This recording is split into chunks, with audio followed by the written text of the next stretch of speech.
Diamond, Private Detective, starring Dick Powell.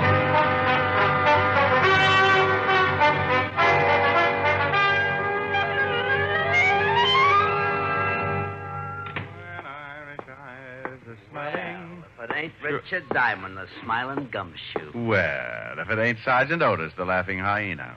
The lieutenant in? Yeah, go on in and spoil his afternoon. You know, Otis, I think you've got the kindest, most wonderful face in the whole wide world. You do? Absolutely. But I do wish you'd do me a favor. Well, sure, anything. Stop wearing it upside down. Hello, Walt. Hello, Rick. Sit down. Oh, thanks. What's doing?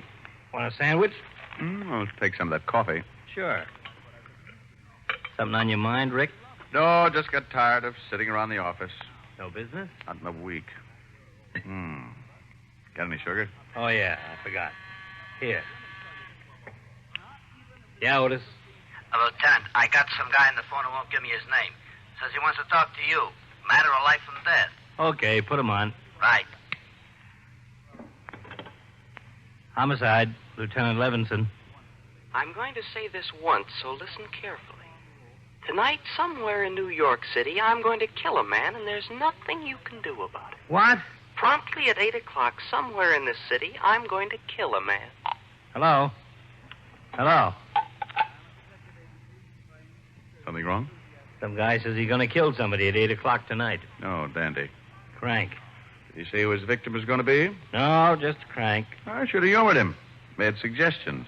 My landlord, for instance. Be a little gruesome if he really did it. Yeah. You'd have a hard time protecting 8 million people from a killer you don't know anything about. Hope it was just a crank. Otis, Yeah, Lieutenant. if that guy calls back, put him through and trace the call. Right. It sure would be miserable if that call was on the level. Oh, relax. I'll have some more coffee. I had some more coffee. Walt worried a little, not a lot, because the big precinct caters to a good number of cranks every day. We talked about old times, and around 6, I matched Walt for dinner. He stuffed himself at the automat until I ran out of change and begged for mercy. Then he dropped me off at my flat on 53rd and went back to the precinct. I showered, shaved, slipped into my blue suit, and headed for the door.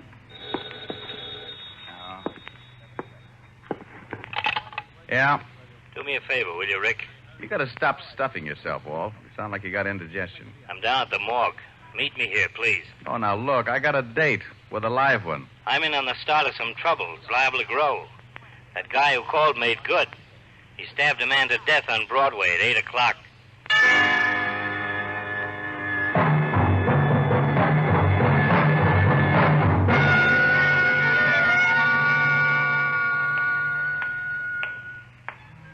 Here he is, Lieutenant. Hello, Walt. Hi, Rick. Thanks for coming down. Okay, Hal. Who is he? Or, who was he? Brother identified him, Abraham Weiss. Stabbed in the heart from behind with a long, thin instrument. On Broadway at 8 o'clock. That's right. Dozen people saw him stagger to the curb and fall. Most of them just thought he was drunk. You think your boy on the phone did it? 8 o'clock, right on the nose.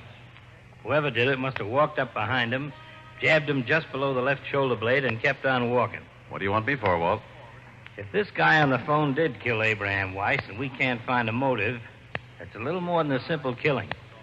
We may be mixed up with a madman. Oh, so I qualify in that league. You're one of the few guys who really is interested in criminal psychology. Well, I think it's the answer. You can't stop something unless you know the cause. Will you give me a hand, Rick? Sure. I've got Weiss's family at the station. Let's go see them.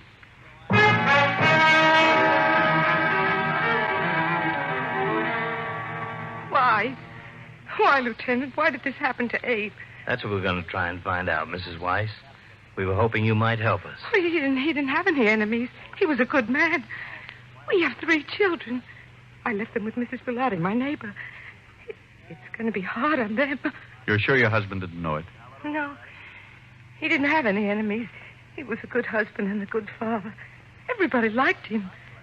What? Only last week, Mrs. Dowd up the street from us.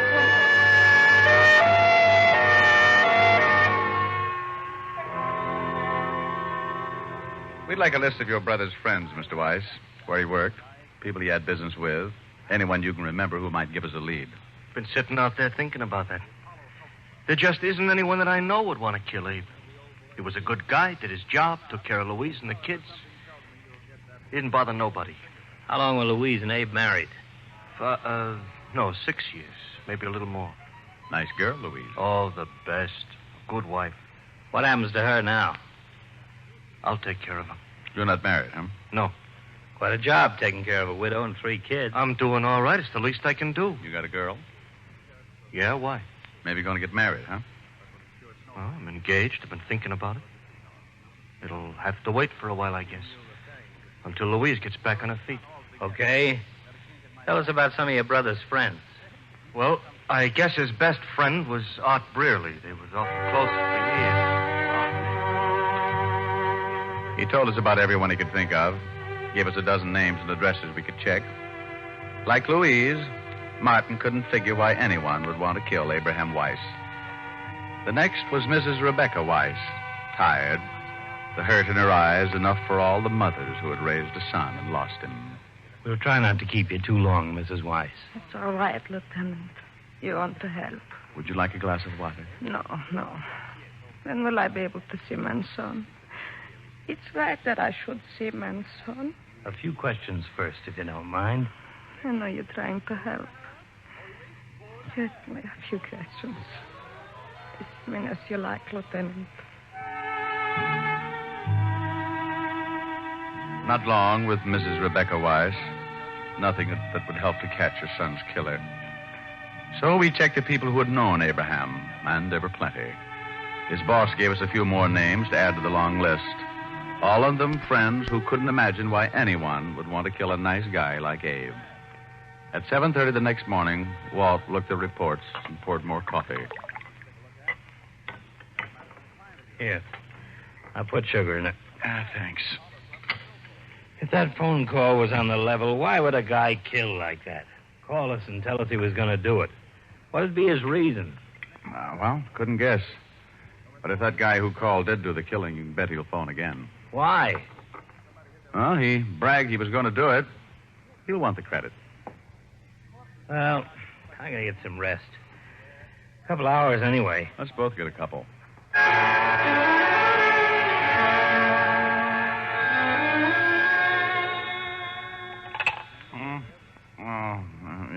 Yeah? Sorry. It doesn't matter. Lousy dream. What time is it? 5 o'clock. Oh, I died, didn't I? Our boy called again. Oh? You trace it? Phone booth in Grand Central. What do you have to say? Not much. Wanted to know how he liked his handiwork. What's a good answer to that one? Well, I said a few things, but I guess he figured we weren't satisfied, so he promised he'd kill somebody else tonight.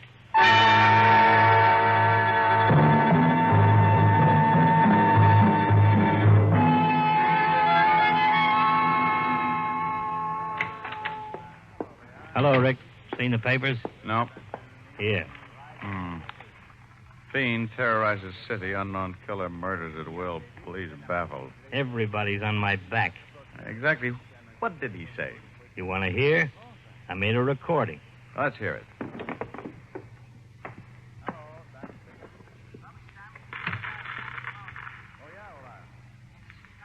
Okay, Otis, put him on. Hello, Lieutenant. Yeah? What do you think now, Lieutenant? I did what I said I was going to do, didn't I? Look, who is this? The man who called yesterday and said he was going to kill someone at 8 o'clock last night. I don't believe it. Well, certainly you do. You'd like to stall so you can have this call traced. Well, you'd better listen. I want everybody to know just how stupid the police force really is. I'm going to kill again tonight, and there's nothing you can do about it. Look, you, whoever you are, if it's the last thing I ever do, I'll... Tonight at 8, another innocent victim will die because the police can do nothing about it. Hello? Hello? Otis! The call came from a phone booth in Grand... He said another innocent victim. Yeah, so he's a nut. For some reason, he hates the police force. There's your motive. Well, I guess it's possible, but something sticks in my craw. Yeah? What? 8 o'clock. Why pick 8 o'clock both times? Well, I guess, like you said, he wants the credit. We're liable to get a couple of killings in an evening. He wants us to be sure which one he did. Okay, so he makes it 8 o'clock the first time. Why the second? Why not 6 or 7 or 10 or... Just following a pattern, I guess. Maybe so. Well, what'll we do? I got every man possible on the streets. But, Rick, let's face it, this is a pretty big city. And it's 6-2 and even. If he does kill again, it won't be anywhere near the scene of his first stabbing. I guess we just wait. Yeah. A little over an hour to go. So we waited. Walt got the coffee going, and I went through a whole package of cigarettes. Somewhere in the middle of New York, probably on a crowded street, a man was walking, waiting like we were for 8 o'clock, waiting to stab someone through the heart, waiting for 8 o'clock. More coffee? No. Give me a cigarette. You don't smoke. Want to bet? Here. Got a match? Got a lighter. This is no good. Yeah? Let's go. Where to? Entrance to Madison Square Garden. Man stabbed to death in the crowd going into the fights. Right at 8 o'clock.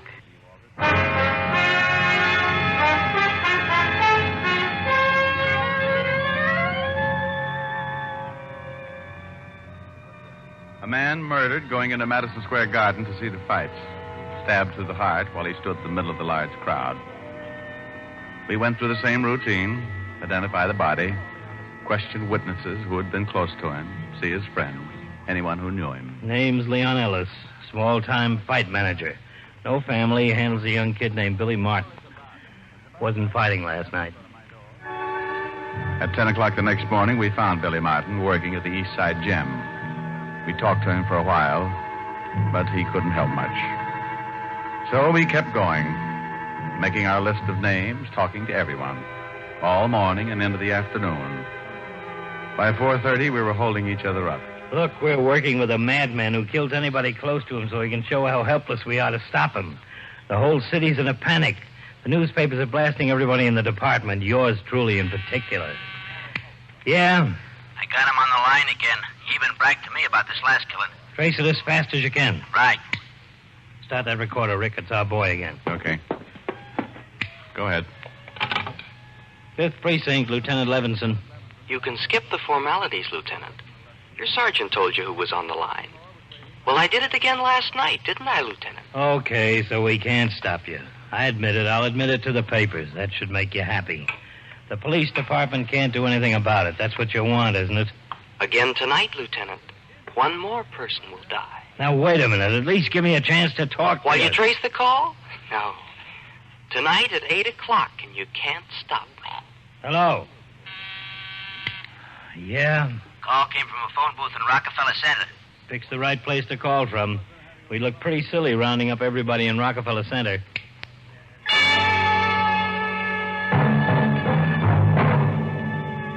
Walt looked sick, and I felt it. What could we do? We knew nothing about our killer or where he'd strike next. Walt called in the reporters and gave them the story. The papers would blast the department, but it was the best way to warn the public to stay off the streets.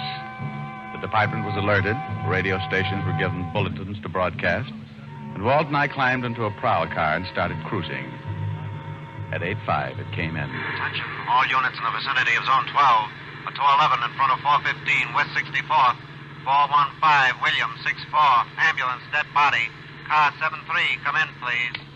7-3, go ahead. 211 at 415 West 64 is a stabbing, Lieutenant. Roger. That's it, Rick.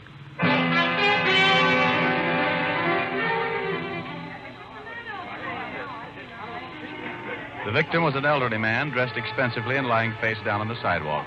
Again, no witnesses to the killing. Most of the people who had seen the man fall realized almost immediately what had happened because of the publicity on the last 2 killings. But like one man said... Well, how are you going to see who killed him in a crowd like this? Maybe 100 people on the block when it happens. Boy, you guys better start doing something.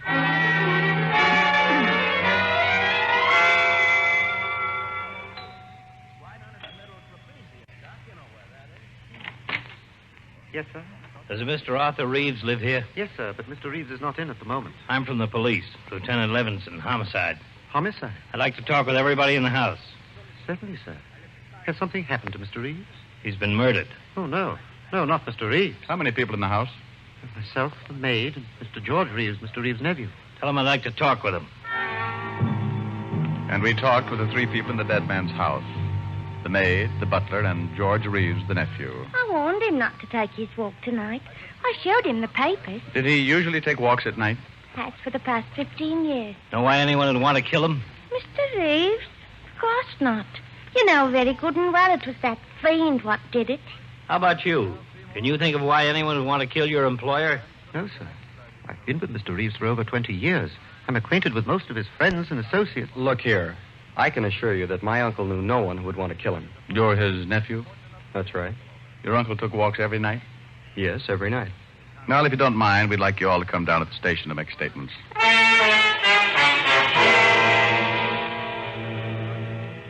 Okay, we got the statements, another list of names, and a long one. None of these killings tie together. Nobody on the first list has any connection with anybody on the second list. Let's face it, if that madman calls again, we can't stop him. Oh, take it easy, Well, will you? can we? I want to talk to the maid, the butler, and the nephew again. Why? It's just the same as all the others. I want to talk to them, okay? I'm sorry. Getting jumpy. No, you're tired. So am I. Otis, send in the maid. What are you doing? Fixing the recorder. I may want to listen to it again. So we again talked to the maid, then the butler, then the nephew, and the tape recorder picked up everything they said, and it sounded very much like everything everybody else had said after the first two killings. Walt let them go home and went up to talk to the commissioner. When he came back, he looked pretty discouraged. I'm sure on the griddle. Salvador, turn in my badge. I want you to listen to something. Oh, sure. I've cut out sections of tape, stuck them together. Mr. Reeves took walks every night after dinner, and dinner was always at 7? That's right. Then he always left sometimes close to 8? Yes, 7:30 or 7:45. He was never gone more than half an hour? No. What time did he leave tonight? About 7:45. Weren't you worried when he didn't come back within half an hour? Well, certainly. Both the maid and I were very anxious. Were you all in the house between 7:45 and the time we arrived? Yes, sir. Where was Mr. Reeves' nephew? In his room. He went up right after dinner. How wealthy was your employer? He was very wealthy. Mr. Reeves, who inherits your uncle's fortune? Why, I do. Was Mr. Reeves ever longer than half an hour with his walks? Never more than a few minutes, one way or the other. Who handles your uncle's affairs, Mr. Reeves? Well, Richard B. Gregg. He's been my uncle's attorney for many years. Young Mr. Reeves has always been excitable. Gotten a lot of trouble in the past. Yes, he argued with his uncle many times. No, Mr. Reeves didn't come down and ask why his uncle had been gone so long. Certainly I worried about my uncle, but I thought he might have stopped along the way for something or other. Okay, so you took out pieces of the testimony and stuck them together. So what? Just this. Every one of these killings have taken place at 8 o'clock. I know, and it's worried you. Now, this is the first time that one of our victims was certain to be out on the streets at 8 o'clock. Coincidence. Maybe. Mr. Reeves was a wealthy man, very wealthy. And the nephew gets his money, and the nephew was in his room at the time of the killing. Who saw him? The butler and the maid both say he was up there. So he climbs out a window. His uncle was killed only 2 blocks from the house. Plenty of time to stab him, get back through the window. You're really reaching out, aren't you? Sure I am. What do you want me to do? Well, the nephew's voice certainly doesn't match the ones we got on the threatening phone calls. So he disguises it. I got an idea. What? Let's put a tail on all 3 of these people anyway. It's not much. It's all we've got so far. I'm going out to check on something.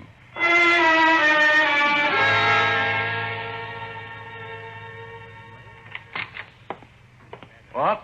Here's something that'll make your hair curl. I just saw the attorney for the Reeves estate, and he said the old man was planning on changing his will, leaving all his money to charity, not his nephew. He was supposed to meet with Mr. Reeves this morning. And Reeves gets killed last night. Pretty convenient for the nephew. We can't arrest him on that. No, but it makes a good motive.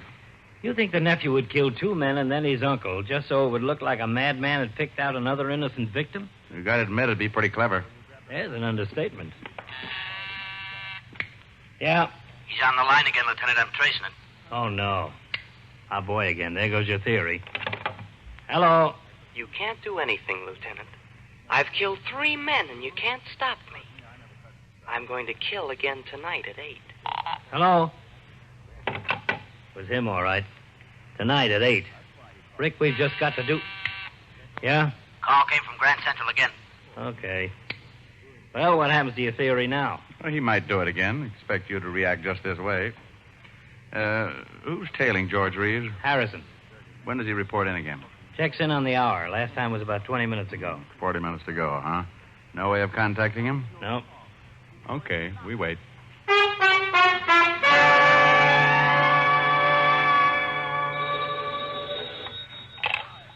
Yeah?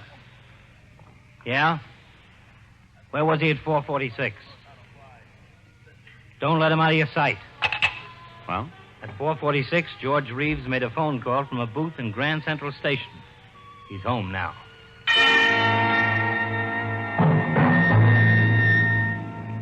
Well, we had something. A motive and a man calling from Grand Central, but not enough to make an arrest. We waited until 7 and then headed for the Reeves house. The area is surrounded. He'll have 2 men on him no matter where he goes. He's still in the house? According to Harrison. No, I want to do more than pick him up with a knife. Here he comes. Yeah. Climbing into his car.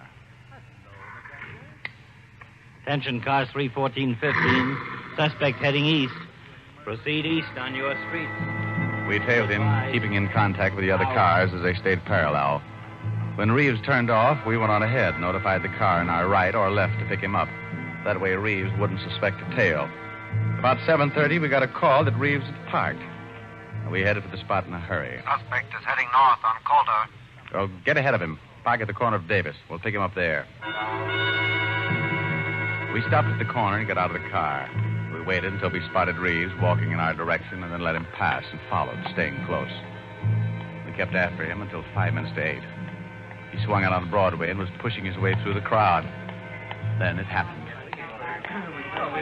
Where'd he go? We've lost him. Come on. 3 minutes to 8. Let us through, please. Well, I never... Get out of the way. Who you push? Look out, please. You see him turn off? No, he's got to be...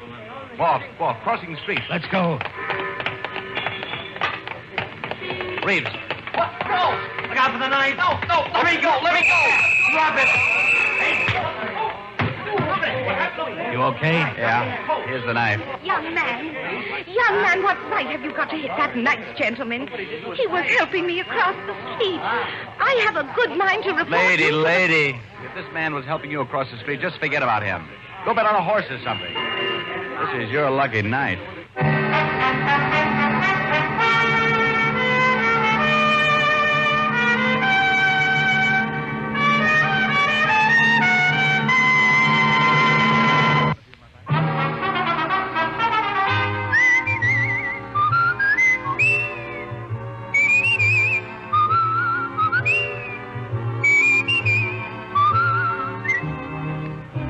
Richard Diamond, Private Detective, stars Dick Powell in the title role and was written by Blake Edwards with music composed and conducted by Frank Worth.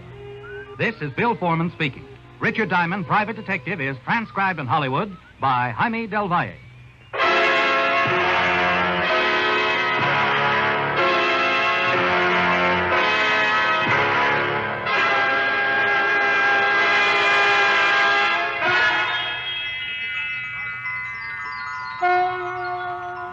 This is the United States Armed Forces Radio and Television Service.